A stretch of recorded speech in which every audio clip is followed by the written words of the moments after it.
Opening round coverage continues for our FP40 division at the 2021 PDGA Tim Selinske U.S. Masters Championships.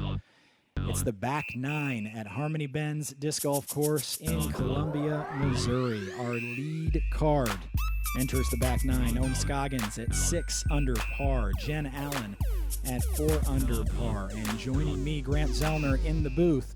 Des Redding also at 4 under par. Hi, good to be here. Hole number 10, a 904-foot par 5.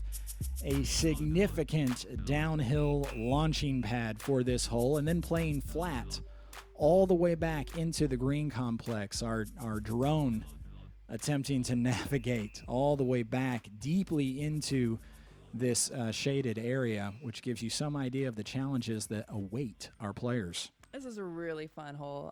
From any one of the tee pads that you get to play, it just sets up really nice. The reds is glorious for the fact that you get to see it open and watch your whole disc go to fly down here. Look at this green. Look at this fairway. Jen Allen first off the tee.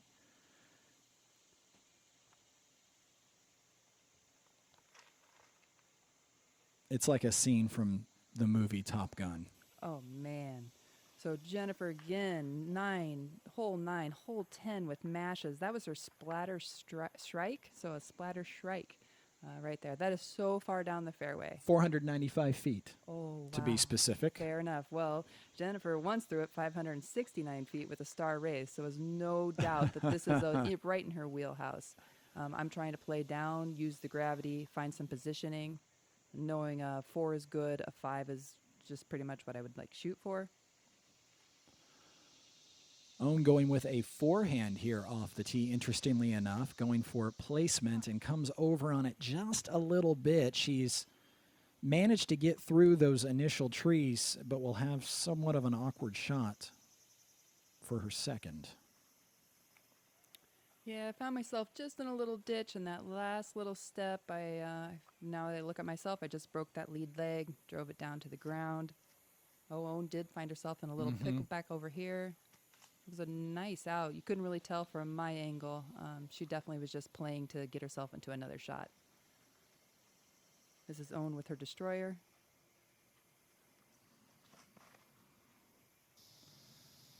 One of the few holes on this course that really brings into play a particularly low ceiling. Yes, I took that into consideration right here. Was hoping just to get out the gap, knowing 2 good shots would get me that par. I felt really good about it until I got up there, and that's exactly where I was landing, making that 4th shot really difficult. Kind of pinched behind that little cluster of trees. Jen now wanting to take advantage of that 495-foot drive. Yeah, so again, Owen and I have thrown 3 shots to Jennifer's shot. Boom. Boom. That's sad right there. Wasted opportunity for Jennifer. But then she makes it up. Not to be denied. No, she's like, I'm going to take some strokes off of that drive. That was Jennifer's destroyer also.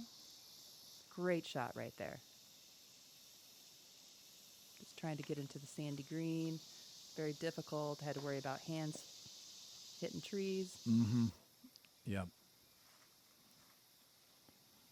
And now Owen with some backswing issues. Manages to put an awful lot on the shot, though. This green with all this sandy area, we're in kind of a flooded plain area. And so this green kind of unique for the course with all this sand. It really was our only green that had a whole lot of sand. Our next hole will be kind of in that floodplain, but very unique green. You had to take in consideration that you were not going to get any slide that came into that green. Owen is outside the circle. Nearly puts it in. Beautiful attempt by Owen.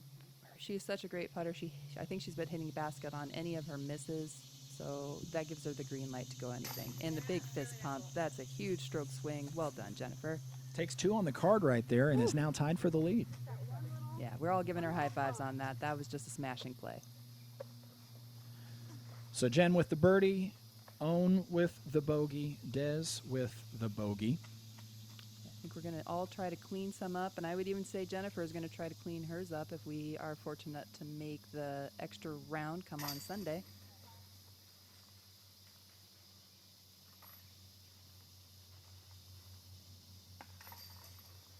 We're a spectrum of women here. I'm on the upper end of the 40s, and the other two are newly minted 40s. Newly minted Masters players. Our threesome moves on to hole 11, a 393-foot par 4. This hole, one of the few holes that plays on flat ground, or at least one of the first that we've encountered so far this round playing on flat ground, giving you a challenge that maybe is a bit more familiar for those of us from the flatlands like myself. Jen off the tee with that Destroyer. Yep. So this is an interesting hole with the distance to the par. Jennifer did get right up there, within a chance to putt. Owen and I are sitting too far for us to actually get that birdie. It's almost like a soft par 4. It's a little awkward with distance towards skill level towards par. It is a good hole in itself to throw, though. The throw itself is a really unique throw, skillful shot. Yeah, they haven't invented half pars yet. Oh, half pars. 3.5, 4.5. They haven't come up with that yet. I'm getting a little sneaky down the right side there. Is happy with that outcome. You can see some OB flags to the right. That guards the creek that is over to the right. Sets up really nicely for that forehand. That's nothing. Well done. So a little negotiation to come up with this. This is a Yeti AVR. Anyone that needs to work on their approach shots, go out and throw some putters with your mate. Find a mate and throw the disc back and forth. It's the best way to learn that speed control. If you can get that nose up, let's do it. Jennifer, great drive, a little obstructed on that putt there.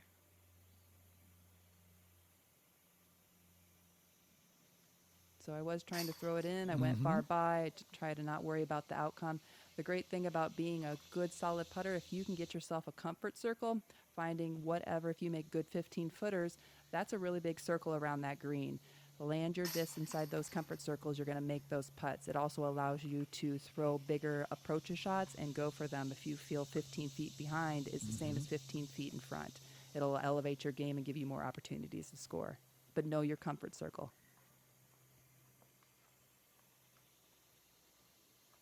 Our leaders move on to hole number 12, a 233-foot par 3, tight off the tee, and then opens up to an elevated basket. The basket not artificially elevated, but on a mound here. If you're off that mound, you've got an uphill putt to worry about just a little bit. Otherwise, you've got a bit of a backstop to play into if you feel like it. Jennifer with her Cayman. This is a gotta get for the group. It is staring straight at us. With that mound, it actually plays a little easier if you can just keep your nose down and drive into that mound. I'm with my Des Redding Stingray all day, every day in practice. I think I put my bag out and I have 6 Stingrays in there, and I just did not. Maybe I threw them all out on the practice round. What you gonna do sometimes? Owen working the forehand, which is actually a great shot here because the left side is nice and opened up to treat it as a hyzer shot. Working the entire fairway. That's just perfect. That disc rolled up the hill on edge. It was a really pretty looking shot. Yes, that was her destroyer also that she forehands. Oh! The heartbreak. Extend. Jen just outside of the distance where she would normally turbo putt. Solid. Really nice seeing her put in, for lack of a better term, a traditional putting stroke. That's going to help her confidence as we go along. Yeah, Jennifer's got great power. She says her strength is being able to throw hard. She has been one of those rare anomalies that doesn't actually go on tour. She's a working mom, physical therapist, 3 kids, 20, 16, and 12, and tries to make disc golf fit into her lifestyle at a fantastic level. No doubt about it. Hole number 13, a 333-foot par 4. This kind of a signature hole here at Harmony Bends with that tree that plays directly across the fairway. There is a Mando to the right just before you get to that tree, which sort of forces you to negotiate that tree in one form or another on your approach shot. The tree is just lovely. It does provide that great obstacle that you need. It's at that perfect height of being either going to go above it or below it, or you're going to hit it. So it's a good second shape shot for that drive. Jen in the cabbage off the tee, but manages to drop straight down where she will still have an open look for her approach. Ohm pumps herself up every time with Pharrell's Happy. She's originally from Laos, if you guys would like to know. From 2009, she moved to the United States and has joined the Disc Golf Association. Des, on this hole, are you thinking about that out of bounds off to the left, that creek running the full length of the hole, or is it more or less out of play for you? It is out of play for me because I am throwing those stingrays. I think Jennifer is thinking about it a little bit more because her discs are more instability, so she's going to maybe come out of it. So here as our players play into this green, you've still got that creek off to the left, and Jen manages to skip into it after landing right at the pin. Really nice. Once you get past the tree, it's pretty opened up. I do air this shot. You just really got to concentrate. There's no reason to miss marks on those shots. Owen will show us how it's done. I do remember. I took some notes and was like, oh, yeah, that's just like that. There you go. PDGA, join it now. Checks in the mail, Des. So the beauty of just being able to be confident and keeping the nose down, you're still going to give yourself a position. I know that was in my comfort zone, so I didn't even worry about that shot. Even though the putter itself looked horrible from my second shot, I didn't worry about it until I got onto the putt. Jen nails hers from the OB. We're both feeling really good about those 24-footers. That's a huge par save for Jennifer Allen. As Owen steps in to clean up, I wanted to mention you actually pulled off of that putt right before you reset your entire putting routine in order to sink that birdie. I did. Very another important. lesson. Yeah. If you're distracted, pull off. Hole number 14, a 237-foot par 3 plays. Well, it appears to play straight ahead from the tee, but as you can see, the open flight path is well off to the left and then sweeping back into the area of the green. Yeah, this one kind of got away from all of us. It is one of those punch-in-the-face birdies. Didn't feel like I'd have any problem with it, but there are some low-lying branches, and you can either choose the lower straight shot. The Anheuser shot probably yields the best, and I think that's why Owen was trying to throw that forehand out and around. I was trying to just do a little flex stingray. It worked out all it came, but there is those low-lying branches. Really difficult to play a course where probably 15 or 16 of the 18 holes doesn't have specific ceiling issues, and then all of a sudden you step up to a hole where you've got to keep the discs, say, 10 or 12 feet or lower. Jen with her Cayman. So we're all throwing some middies. Owen did throw a driver on that forehand. I'm well outside the circle. On second thought, if I'm ever this far side outside the circle, I will be throwing a little touch shot. That was a little bit too far out of my jump zone. Tricky putt for Owen here. I think she was going for that window. I agree. That is really gutsy to be able to go through that. Jennifer with our closest putt of the group. Neither of us, all three of us did not make it inside the circle here. Owen with a really challenging putt to save her par here. Doesn't want to open the door for Jen or Des to bring a stroke back into play, yet that is just what she does.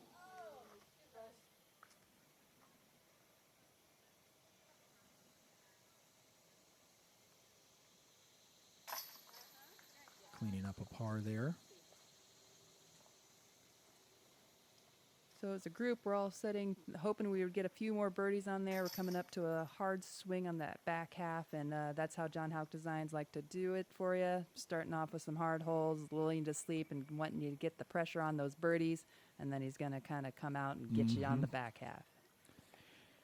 A really interesting hole number 15 here at Harmony Bends. 333 feet. It is a par 4 because of how steeply this final, say, 25 or 30% of the hole plays uphill.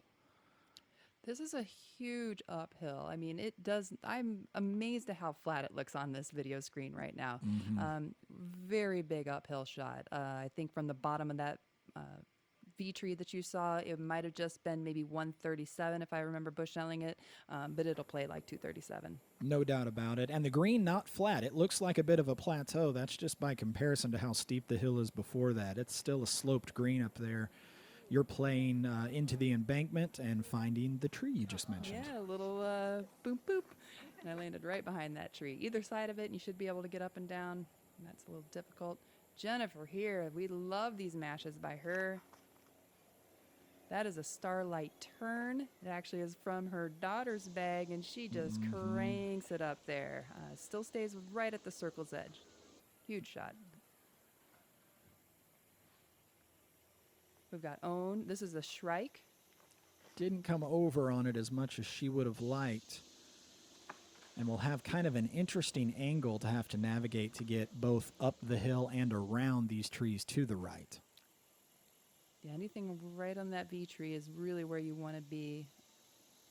This is an excellent shot by It really Own. is. Yeah, I can't state enough what a good shot that was from that angle. Absolutely, and that height. Throwing a stingray, same thing. Oh, right through that window there. Yeah, Look at just that. good to get up. That was a really difficult shot with the tree in my way. Beautiful drive by Jennifer right here. 27 feet away, uphill sharply. Oh, Sometimes you just want it so much. I'm feeling really good to be able to get myself into the putting position, and I'll take that 3 on that hard uphill hole. Jennifer going to her turbo, solid. Any way you can get into the basket, it's important to stick with your own routine in your game. Don't be influenced by others. Hole 16 at Harmony Bends Disc Golf Course is a 129-foot par 3 from the red tees, playing significantly uphill, but still just 129 feet. Adds a little bit of pressure, doesn't it? Because you know you've got to get it. It does. I mean, this is one you do not want to miss. When I was practicing, I felt like I was overthinking it. I mean, I got it every time, but I really tried to make it too difficult. So I'm electing to stand still. I'm throwing a Yeti AVR. It's a more understable to get on the elevation, and I'm just trying to birdie it. I think you just did. I think I did. Jennifer, too, we talked afterwards, and she fell into that prey of just really trying to overthinking it. You can see right there, the light release is going to fade off, leaving you more of a putt than you want. Gravity working against her there, pulling her disc outside of the first circle. Has anyone ever called it the first circle? I might have just coined something there. Might have. It's the first circle. Own putting herself very near the basket. And now Jen, knowing that each of her competitors in for birdie. Yeah, Jen, those are great lines. She's right on target. She just needs a little more up. That comes with that gravity that we're talking about and that elevation. You've got to get that disc up and spinning. It was a really easy hole. That might be one we could have played maybe from the whites on in the end. Everyone tries their best when trying to figure configurations against the big variance of field size. So all you got to do is look at the algorithms to see how we scored. Maybe I'm wrong. Maybe I'm right. We'll see. Hole number 17, 305 feet, a par 4. Plays actually slightly uphill off the tee before diving back down toward this creek bed. Once again, the significant elevation change, difficult to come through on camera. But you guys, after just maybe 150 feet or so of distance, perhaps not even that, all of a sudden the ground just falling away all the way down to this pin. This was a really interesting shot. I threw quite a few. I'm going to stand still just for what you had said. The gravity feed, if you can just make that first right to left bend around the trees, you can make the gravity work for you. I actually kind of fluff it. I should have done more of a power grip. I did a little modified, and it just, it didn't have enough spin to get down to that gravity. Owen can go either way here with her backhand and her forehand. She, too, is choosing the wider route. And then that's the beauty. Sometimes you can push long enough and there's enough open space and it'll let it work for you. Wow, that was close on that Really backside. flashed. Yeah, our spotter told us how close that was once we, obviously a blind shot for our players here off of 17T. Jen surprised me with her disc selection here. Went with a really fast disc given the circumstances. Obviously something she was comfortable with hitting that gap, but then you sort of pay the price on the back end with that skip. I practiced this shot a lot. I putted it when I was in practice, and it really got away from me. And I threw basically all my putters. I land this disc right where I want to, outside the circle, and look how far it still skipped. So this was the benefit of going around the course a couple times and playing some difficult shots that you might have. No doubt about it. And to speak to you with Jennifer and that high-speed disc, I played with her so long, and it is important to find those discs and those rims that work best for you. I actually prefer the thinner rimmed and being able to control where Jen feels control on her wider rim. And so we both have that same outcome, but it is just all in that feel. You need that feel and that confidence. Definitely. Yeah, you've got to solve the first problem, catch the gap, before you solve the second problem. That's right. Worrying about the landing. My rule on woods course is the 2/3 rule. So if you can get 2/3 down on most of those wooded fairways, you're doing a good job. Paid off right there. You're in from 25 feet.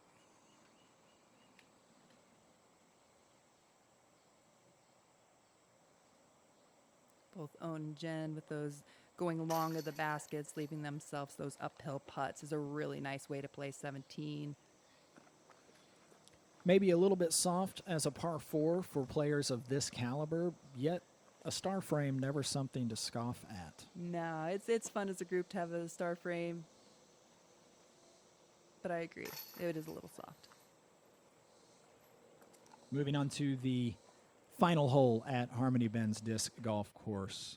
Hole 18, a 595-foot par 5 with a significant, I don't want to call it a creek, it's a river running all the way through, not just down the side, but really through our fairway, needing to be navigated or at least considered on virtually every shot until you've got a putter in your hand. Very different hole than we've seen from most of them. Look at this good group right there. It's a parade of flags. We haven't seen a whole lot of flags in OB. The course itself lends itself up to just be what it wants to be. With all these flags in the pinchy green, you're going to see this group play pitches to certain positions that work with our game. We're all throwing either putters or feather gripped mid-ranges to the right position to now go across the creek. The creek continuing to encroach on this fairway, narrowing this fairway each and every time a significant rainfall comes across this part of the country. Got to give a real shout out to the grounds crew that put all those flags out. I mean, in the end, we're going to know that we went down that creek, but that's a flag party right there. Jennifer actually, this was a new position for her. She told me, she's like, I was not planning on laying up over on the right side, but it's a shot. Owen is now in that perfect position to unleash her forehand. Anything past that tree towards the stump is a good position for the third. Yeah, that's kind of a target area I've heard from most players, including a number of locals. That little mound there with the stump and the sort of green bushy grass and vines and things, right? Well, it's just out of the frame to the left is sort of a target area. Yes, I agree. I had some rocks my way, so that is why I had to stand still. So I actually had to just find another landing zone. But you are right. We can see that zone right here where Jennifer is landing. That's the stump in the bush. Everybody in roughly the same place in 2, now looking to attack this green. You can see the hole there just off your right shoulder. It's a very difficult shot, so I decided I was going to lay up to just save the par. It's important to know your position to where you're at, and it is the first round. Oh, yeah, that is not good, and that is sometimes why you lay up. Opening the door for Jen here. She's got it right there in front of her from about 150 feet away. She's got her putter in her hand. Ah, Oh, the up and down bounce is never good. she knew it right out of her hand. Opportunity denied. And now you're sitting in position to take a stroke on your card mates here on the last hole. I am very tricky, turnaround, but you just got to commit anytime you're doing the turnaround. Make sure you drive that nose down and think of driving the big truck or painting the rainbow. That's good advice. Owen with a nice little up shot. No stress, take your stroke, moving on. She had a good round. Jennifer again with her AVR. You can see the power that Jen has. She was able to, that's far out, not even jump putt, was able to just putt it down there. And here you are, Des, taking that stroke away from your card mates on the 18th hole. It's a great way to leave the course. Feeling good? It is. Anytime you're kind of parring out John Haug's openers and finishers, you're feeling like you did all right. Still got a little giddy up on my hip. I'm working on a new hip from hip surgery, total replacement, so I'll keep walking a little more straight. Now I look at myself. Jennifer with her pretty much probably her max for that turbo putt. Solid. Knows that she left a stroke or even two on the table there.